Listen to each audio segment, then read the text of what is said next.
Hey, what's up, guys? Hello and welcome to the Forward Progress Football Podcast, episode 50. I'm your host, Zach Barty, and today we're going to be recapping the entire slate of NFL Week 3 games and then previewing tomorrow's night matchup between the Dolphins and the Bengals. So let's get right on into it.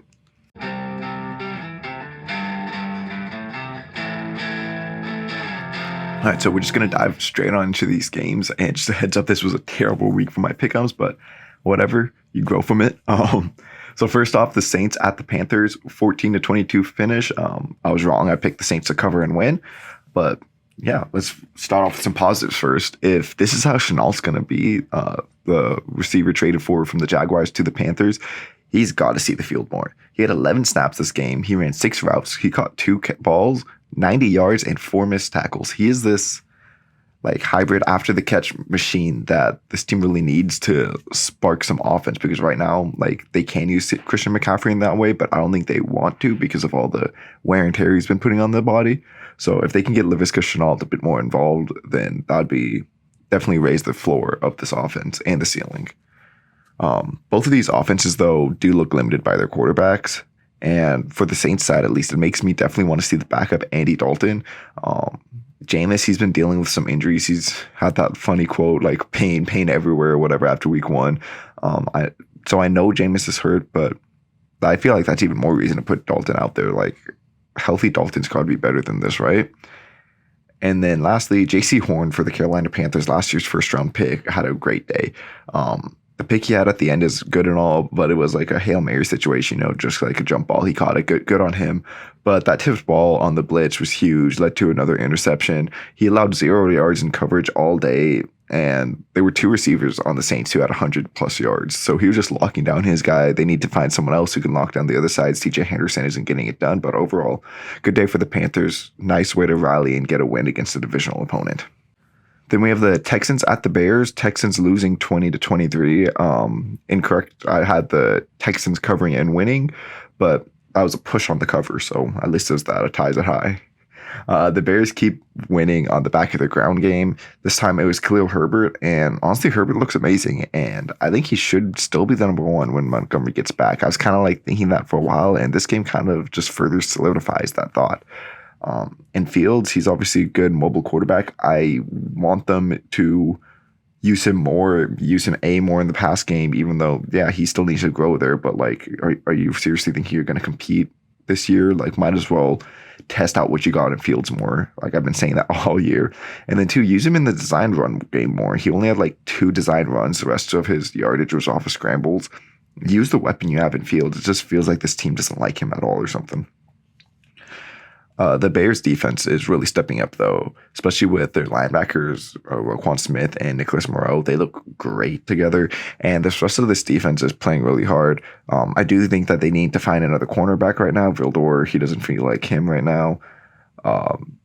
They could keep Gordon on the outside, though, maybe get a new nickel, because right now I think Kyler Gordon will be good. Second-round pick, he needs to grow, and then Jalen Johnson, second-round pick from a couple years ago, is already becoming a stud. Then lastly, for Houston, Jalen Petrie had his breakout game. Good to see for him.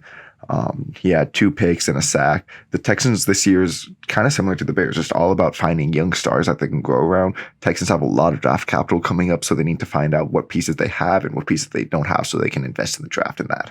Then we have the Chiefs at the Colts. The Colts winning 20-17. Once again, incorrect. I thought the Chiefs would cover and win. This is just a bunch of upset shocks for me. Should we start being concerned about this Chiefs offense? After a second straight week of just looking, they came out firing out the gates. I heard a nugget. I don't entirely know what to call it, but I heard a nugget where the production in the first couple of weeks after either losing or acquiring a new number 1 wide receiver is going to be skewed. It's not going to be the same because teams are really figuring out what they want to be, and defenses are figuring out who they are. And after that first week where the Chiefs looked unstoppable, they really haven't looked the same. I'm still not overly concerned about it, but it's definitely something I'm keeping an eye on.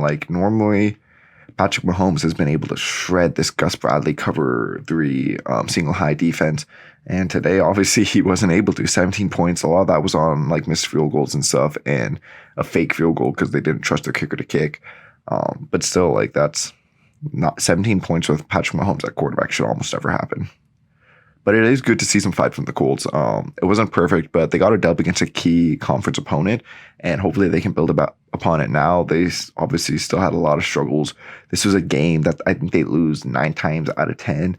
Just like an injured kicker really was what came down to it. And then a couple of key mistakes by the Chiefs and that Chris Jones unsportsmanlike conduct, whatever, that was kind of whack. I still don't think that this Colts offense had that good of a day, though. Matt Ryan, he's really becoming a turnover machine. That's not good. He had multiple fumbles in this game. But I definitely do think that they might have like a real number one here in Michael Pittman, which is not something that I thought at the beginning of the season.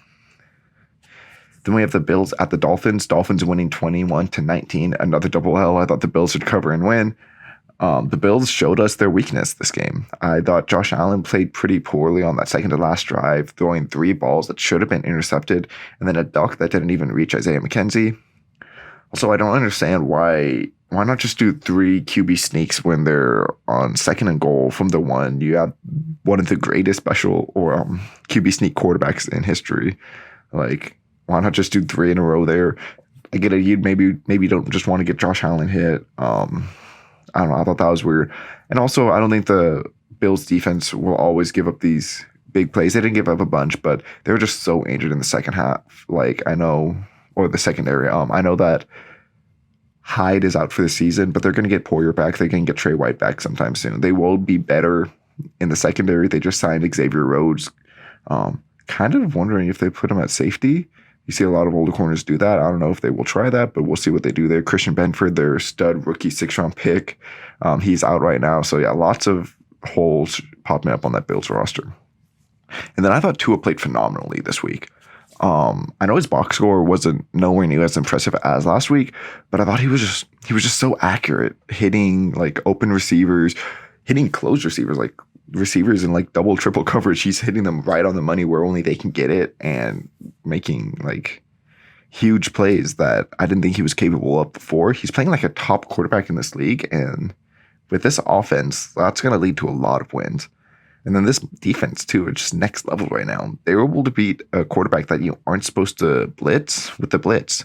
Because the secondary, it's so nice. Melvin Ingram, Christian Watkins, even Trey Flowers, he's popping up. This pass rush is getting after it. And you don't even need to blitz every time when you have that. But then throwing in the blitz as a wrinkle was like, oh crap, like here comes just an entire defense. And yeah, confusing the hell out of quarterbacks.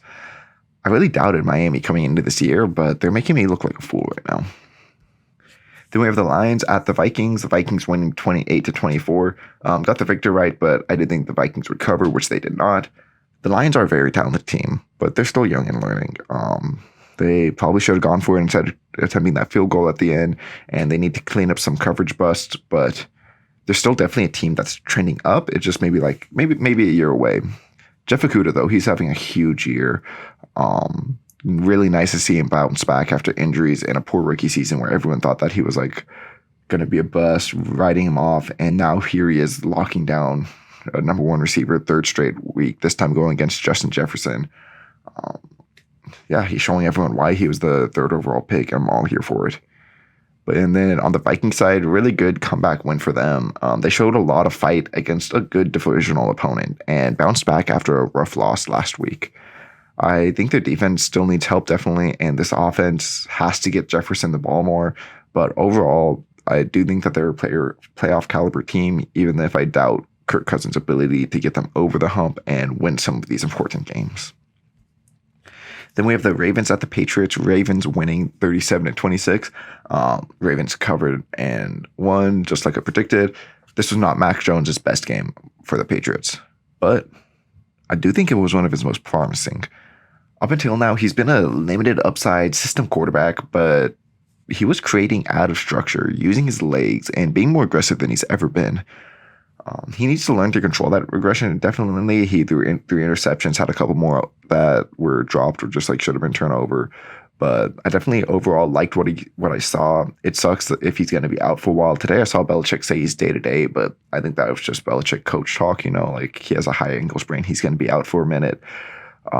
Yeah, it sucks to see him go down after a game like this. And if you look at the box score, you're going to be thinking like, Zach, what the hell are you talking about? He had a terrible game, but when you actually watch it, like I feel like it was very promising to see him actually be aggressive, take these shots. And yeah, a couple of them didn't go his way, but that's gonna happen when you're more aggressive.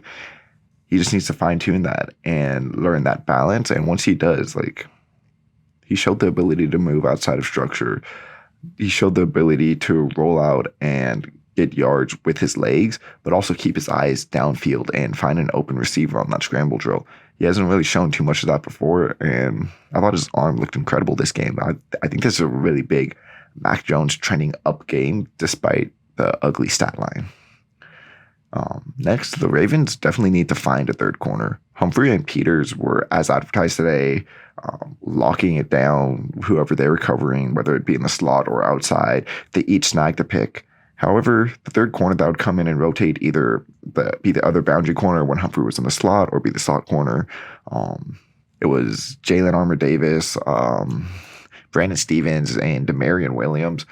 They just were getting cooked all day, giving up all the big plays to Mac Jones and Devontae Parker, who Devontae Parker also had like a really nice breakout game. We'll see if he can build upon this with Brian Hoyer or if he's going to kind of fade back into the nothingness. But yeah, good to see that out of him. And then Lamar, he looks like the MVP right now. Through 3 games, he has 749 passing yards, 10 touchdowns, and only 2 interceptions, without a true number 1 wide receiver, which is absolutely incredible on its own. Then throwing 243 ground yards and 2 more touchdowns to go along with 1 fumble. It's 12 touchdowns, almost 1,000 yards, and 3 turnovers in 3 games. That's just absurd what he's managing right now. He's outscoring the entire league single-handedly. Yeah, he's just incredible right now. And through the first 3 weeks, he's definitely the MVP. Then we have the Bengals at the Jets. Bengals winning 27-12. Double L by me. I was selling the Bengals hard, and I was like, okay, until you can prove me wrong, I'm gonna sell you. And they proved me wrong today, which I'm glad because you gotta love some Joe Burrow magic. First, though, let's talk about this Jets offense. They're definitely heading in the right direction, but aren't quite there. Obviously, they still need a quarterback. We're really hoping that Zach Wilson, I believe I saw he was cleared to play on next week. If not, I'm almost positive he is. They need to get him back, which is going to be huge. It's going to hopefully elevate this offense, but also just see who you have and see if you need to move on from him next year. I don't think they'll need to move on. I'm still believing in Zach Wilson, but we'll see. A lot of people held on to Sam Darnold for too long too, so hopefully they don't make that mistake. And then this O-line just definitely got whooped, especially by Trey Hendrickson, left tackle George Fant not having a good game. But they have great upside with their skill position players, 2 good running backs, 3 good wide receivers. They're on the up. They just need a couple more pieces to fill those holes, you know? And then this was a really nice bounce back game, though, for Joe Burrow and this Bengals offense. Jamar Chase had a quiet game as he was covered by Sauce Gardner, who looks legit so far. Like he's just as advertised coming out of college. It's incredible. And this Jets defense really held the run game in check until those final few drives with Samaje Perine. But Higgins and Boyd both had huge games. Higgins with an incredible catch that was negated by a stupid rule, and then another incredible catch where his head got taken off after. And then Burrow, he had his best game this year, getting the ball to his receivers and navigating pressure a lot better, I thought, this game. And Trey Hendrickson on the defensive side, I mentioned him earlier, he had a monster game, 8 pressures, I think like 2-3 sacks. I think he's deserving to be in that like upper tier of edge rushers now. Like after doing this is the 3rd straight year of him being pretty dominant. I wouldn't quite put him top 5 yet, but he's definitely a solid like tier 2 guy, like top 10-ish. I'd have to make a list to see exactly where I'd place him in that. But yeah, like to say he's a tier 2 edge rusher in the league right now, I think is perfectly fair. Then we have the Raiders at the Titans. Titans winning 24-22. I keep picking the Raiders to cover and win because on paper, it looks like they should be winning.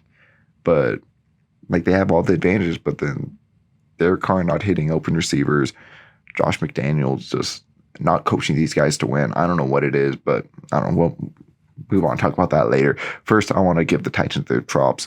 Derrick Henry, he looked like himself again. If this line can create space, he's still got that juice in him. He showed that this week. He had the burst and explosiveness. They really need to work on their second half offense as This was the second time where they just completely sputtered in week 2 and could get nothing done. I guess, or not in week 2 and have to. I guess in week 2, though, they sputtered the entire game. So you could say the third time. Still definitely concerned for this Titans offense. It really just felt like they gave up after the second half or just couldn't adjust to the way the Raiders adjusted after the first half, where the Titans offense was just dominant, like getting whatever they wanted. So got to see why they aren't doing that. And hopefully next week if they can correct some of that and still have life in the second half. But I don't know. That's becoming a big question mark for this team. And then second, I felt like the Raiders were unable to cover underneath all game. Their linebackers really just aren't it. Denzel Perryman is out right now, so they had Jayon Brown and Divine Diablo. I really want Divine Diablo to be good. He's a sick name, converted safety to linebacker, but he's just not good in coverage yet. Still a young guy, has some upside and room to grow, but it just felt like him, the other linebackers, and the flat defenders, whether it be corners, safeties, whoever had it, they were just like allergic to covering the running backs out of the backfield. Like, it was absurd how much space they were giving Derrick Henry and Dontrell Hilliard. They'd give him like 10 yards cushion. It's like, dude, you can't be doing that. That's defensive coaching right there. And then lastly, I don't know if it's Carr, the play calling, both, what's up, but why are they turning so much to Mac Hollins, Keenan Cole in key situations? Hollins stepped up. He had a great game, and if you told me that Mac Hollins was going to be a really good wide receiver, then I'd look at this team and be like, oh, hell yeah, they're going to be 3-0, like with the rest of their offense. And Mac Hollins also being able to be a great receiver. Like, he looked phenomenal today. I don't want to take it away from him, but like, they just aren't getting the other guys involved. Obviously, Hunter Renfro's out this game, but that's still not an excuse to not get the ball to Devontae Adams, who was open multiple times. And whether like Carr just didn't look at him, I don't know if that's a coaching thing. I don't know if it's Carr. Like, should Carr just automatically look to Devontae Adams first? I don't know. But the Raiders need to figure things out offensively, or like they're very realistically could start 0-5 facing the Broncos next week, and then the Chiefs the week after that. Then we have the Eagles at the Commanders. Eagles winning 24-8. First double win, or second double win so far. I had the Eagles winning and covering. The Eagles' defensive line went absolutely ballistic with 9 total sacks, 30 pressures. They had 8 players with multiple pressures, including 5 from Brandon Graham, who also got 2.5 sacks in 19 pass rushing snaps. And then 4 pressures from the rookie Jordan Davis, who only rushed the passer 14 times. Like, they have such a deep defensive line where they can just keep rotating these guys in, whether it be because Graham's getting older or Jordan Davis, he's got to get up there in conditioning and learning the NFL speed. But it doesn't matter. They can rotate guys in and still have success. And this defensive line is just scary good. The Eagles' offense is just unstoppable too. Well, first half at least, they start bleeding the clock. In the second half, not putting the foot on the gas. I'm kind of worried that might come back to bite them one of these games, but so far it hasn't. They have 2 legit wide receiver ones, though, in A.J. Brown and Devonta Smith. Either of them could pop off any given week or any given play. Like, Jalen Hurts can just look at one of them and one of them will be open, which is huge. And Jalen Hurts is just playing at a next level. Definitely a top 5 quarterback so far in this individual season. And then the Commanders need to right the ship fast. This offense couldn't do anything. Wentz was under pressure every single play. It was nice to see Terry McLaurin get a bit more involved this game, eclipsing 100 yards. But then defensively, too, they just can't get any pass rush going. They definitely need to get Chase Young back.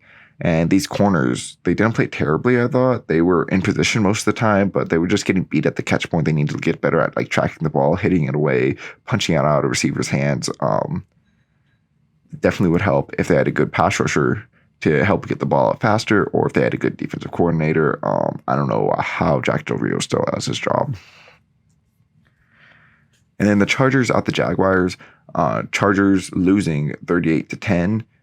Wow, did not entirely see this one coming. Although I did pick the Jaguars to cover, I had the Chargers winning. Part of me really wanted to pick the Jags to win. And if I knew all the injuries that would happen to the Chargers, then I probably would have. The Chargers just need to get healthy fast. And they can't be dropping too many more games in this competitive AFC. But today, they either were without or lost these players within the game. Keenan Allen, Corey Linsley, J.C. Jackson, and Slater and Bosa. And then Herbert was injured in this game. You could tell that his ribs were really holding his back. Why the hell was he playing at the end of that game? Like, I know Staley came out and said it was because Herbert wanted to show his teammates that he was tough and play with his teammates and be a team player. But of course he's going to want to go out there and compete. It's your job as the coach to save him from himself. And if a single person on that Jaguars locker room is looking at Justin Herbert and being like, oh yeah, he's not tough, cut him. Like, they don't know what they're talking about. Did you not see him play last week? Do you not see the way this team already rallies behind Justin Herbert? I bet those guys didn't want him on the field because they were like, fuck, dude, he's going to get hurt. Like, we don't want to. He's their season. If he gets hurt, especially with Trey Pipkins and Storm Norton blocking for him on either sides, like, that's just a recipe for disaster and terrible, terrible coaching by Brandon Staley. On the other side of football, though, I think Trevor Lawrence is definitely on his way to establishing himself as a top 10 quarterback this season. Before I continue, just like, how absurd is it? I'm seeing this online, like people talking about him, like, oh, is he top 10 already? And people just think that's like a crazy thought, like some people are. How bad was Urban Meyer, where we have this quarterback who we praise as being like the greatest quarterback prospect since Andrew Luck or even Peyton Manning? And Urban Meyer was such a bad coach that after one season, we were like, yeah, you know, maybe this guy sucks. And to have people saying that he doesn't suck is like, wait. Is this the same guy? Like, no, Trevor Lawrence still sucks. Like, man, off that tangent though, Trevor Lawrence speaking, has this whole offense clicking and all the weapons that they brought in are killing it here. Zay Jones, Christian Kirk, Evan Ingram, Doug Peterson is really excelling here as the offensive-minded head coach, and that's just so good to see for this offense, really turning around this franchise, I think. And the Jags defense, too, is playing incredible, especially this pass rush. Josh Allen and Trayvon Walker. And then also you got to mention the other first-round rookie that they drafted this year, Devin Lloyd. He had an incredible game in coverage, too. Just all the young pieces for the Jaguars are clicking right now. They might be able to make a run. They right now look like the best team in the AFC South. We'll have to see if that continues. I have more faith in the Titans, but yeah, right now the Jags are showing to be the better team. They were the Rams at the Cardinals. Another cover and win by the Rams, 20-12. The Cardinals, I think they realized that they hadn't kicked a field goal all season, so they're like, you know what? Let's do a bunch of that. Let's catch up. We need to make Matt Prater fantasy owners happy this week. But for real, they need to be better in the red zone. Hopefully, getting D-Hop back will help, but Ertz is there too, so I don't really know what's going on. Like, why are they unsuccessful in the red zone? I also feel like Kyler Murray should excel there too with his speed, his elusiveness. Like we saw it the week before against the Raiders. Him in these short yardage situations was just killing the Raiders. Then on the Rams side of the ball, I just want to shout out Skoranek. He's so fun, man. He's a wide receiver, late round draft pick from a few years ago, and they're having him play fullback, and he's actually like dominating. He put a key block on Zaven Collins, like a 250, 260 pound linebacker that led to a touchdown. He also rolls out of there and catches like huge gains. I don't know how much longer it's going to work. Like, eventually, like, it's not going to, right? Like, no way a wide receiver can play fullback. But until teams adjust, let's just appreciate how fun this moment in NFL history is. But I think overall, this Rams offense is in trouble. It just feels so mid, like so Like, outside of Kupp, who didn't even really do much this game, there isn't much happening. Robinson has been majorly disappointing. Skoranek is fun, but as I said, one, I think the league's going to catch up to him. And two, he is really just playing fullback and then also like the third wide receiver position. So it's not like he had 66 yards, you know, like not huge value. And this ground game overall was effective, but they like to lean on their passing game more. Akers averaged 5.3 yards per carry this game, really good. But he had that key costly fumble, and that might make them lean away from handing him the ball a bit more too. They were the Falcons at the Seahawks. Falcons winning 27-23. I was wrong. I thought the Seahawks would win and cover. I know it's the Seahawks defense and that he really didn't look that good the week before against the Rams or in the second half of all of last year, but is Cordell Patterson a legit running back? He had another great game today with 141 yards and a touchdown, and on the season he has 4 catches and 44 yards. I think it's time to stop calling him this wide receiver running back hybrid and just start calling him a running back. It's so strange to see his career turn around like this, like he's over 30 and being one of the better running backs in the league. But hey, like football's fun for reasons like this, like random stuff happened and good for him. Also good for the Falcons offense is Pitts and London. They're going to be a great duo. London had another great game today, 50 yards and a touchdown. And contrary to what Arthur Smith thought before, you can target Pitts and win games. In fact, targeting Pitts helps you win games. Like they got the first one of their season and they were actually using Kyle Pitts and it worked. He had 5 catches, 87 yards, looked great out there, and they need to continue to feed their top targets. And on the Seahawks side of the ball, Geno Smith was more aggressive today than normal, and it didn't look good with him having multiple interceptions dropped despite only finishing with 1 official interception. However, kind of similarly to Mac Jones, how I was speaking before, I would definitely rather have an aggressive quarterback than an extra conservative one. You definitely need to find the right balance because I feel like it's easier to tune down the aggressiveness than to turn up the aggressiveness. But the Seahawks definitely need to find that middle ground offensively. And then moving on, the Packers at the Buccaneers. Packers winning 14-12, winning and covering the spread like I predicted. First 3 drives until the Jones fumble is exactly what I envisioned this offense as preseason. An effective ground game supplemented by Aaron Rodgers getting the most out of his wide receivers or pass-catching running backs when they need to throw the ball. And now they just really need to show that they can do this over the course of the whole game and then the whole season rather than just the initial scripted plays. They were completely shut out after that. After the first 2 drives, 0 points. So that's definitely concerning, but if they can find a way to work the script into the game plan, then this offense should be fine, I think. And the Buccaneers are also one of the best defenses in the league, so there's that too. The Packers getting their offensive line back together is a huge help, though. I think that's why this offense was able to click early on. With Jenkins returning last week and then Bakhtiari being in and out of the lineup today, hopefully next week he'll be fully healthy and be able to play the full game. I don't know if this will be the top or be a top offense this year, but combined with a defense that should be top 5, if this offense could be like top half, I think they should win a good amount of games and be a top 3 seed in the NFC. And then the Bucs offense definitely desperately needs to get healthy. Brady can't be throwing it underneath all day and still win. He needs his downfield threats. He needs threats in general. He needs to get Mike Evans back. He will be back. He just had a 1-game suspension. Chris Godwin needs to get healthy. It's looking like he's trending towards playing, but crossing fingers. And then Julio Jones, same thing. Like, what happened? He was so good week 1. And then all of a sudden it's like, oh yeah, he got injured, I guess. And he's just dead again. So hopefully they can return soon because they got all this wide receiver depth and it's being tested right away and not looking the hottest. Then we have the Niners at the Broncos, 10-11 win by the Broncos. I was wrong. I thought the Niners would cover and win. These are 2 terrible offenses. Wilson, for whatever reason, is just unable to lead this team. You see a potential connection with him and Sutton that looked really good.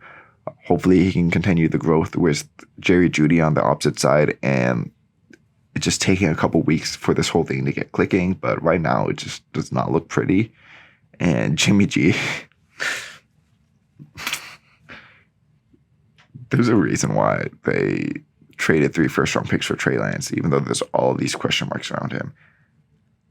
I saw it really good. I'm sorry, I can't remember who said it on Twitter, but I saw a tweet where someone said Trey Lance, or Jimmy G, is very similar to Trey Lance in this sense that you're still going to get the rookie mistakes. Except for with Trey Lance, at least there's upside. Like Jimmy G, he's going to make these, what the hell are you doing mistakes? And then his upside is the 16th best quarterback. Like Trey Lance, he could be MVP caliber. He has all this upside. So yeah, he's going to make some mistakes, but at least he has this upside. And he also brings the added dimension of his legs and a stronger arm that can hit the downfield throws. And yeah, he's going to make these mistakes and like have like rookie growing pains. Like I know he's second year, but still like this team's going to suffer without Trey Lance. But at least Dan Orlovsky's happy. Moving on though, I don't want to talk about the offensives of these teams anymore. These pass rushers are like these pass rushes for both sides of the ball really got after it. 6 pressures for Nick Bosa, 5 for Samson Ebukam, 4 for Charles Omenihu, 24 total pressures for the Niners, and 4 sacks versus 6 pressures for Gregory, 3 for Chubb, 16 total pressures, and 3 sacks for the Broncos.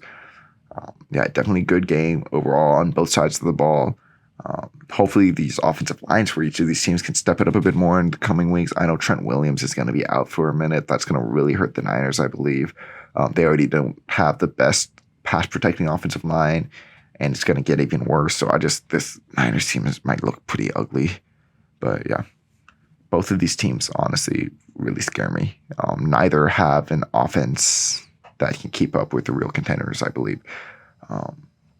Have either of these teams? Okay, so I guess last week the Niners scored 27, and yeah, that's the highest total for either of these teams. The only time they've scored a significant numbers, the only time they scored more than 16. The Broncos so far 16, 16, 11. The Niners 10, 27, 10.